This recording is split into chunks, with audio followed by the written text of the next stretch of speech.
Bob, and speaking of, I mean, how happy are you? Just, I know the fans. I'm happy to hear that you guys are talking. You guys are trying to make fights. Are you kind of, I don't want to say relieved, but satisfied that you guys have been able to reach the point where you guys can work together in the sport?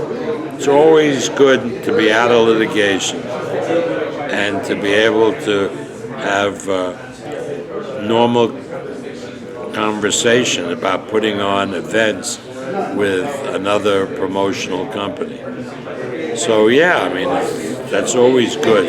Not only is it good for boxing, but it's good for all of us.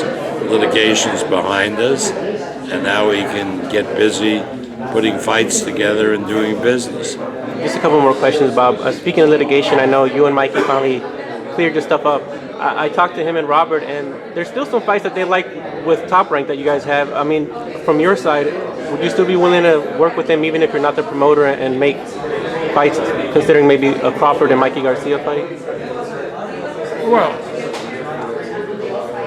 the problem there is, what is Garcia's expectation about the money? A lot of the reason that this thing went to litigation with Garcia was because he had unreasonable expectations of what the money was that was available.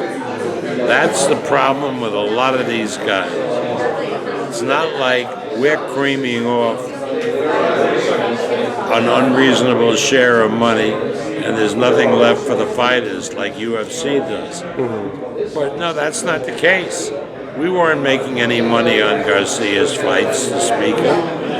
And the question is, if Garcia wants to fight Crawford, that's a really interesting fight that we would do, assuming Crawford beats Postal. But then you ask Garcia how much money he wants for the fight, and then he's going to come up with a number that probably isn't available for the whole fight, no less just for his purse. But would you be willing to at least explore that option, Bob, at this point? Yeah, of course.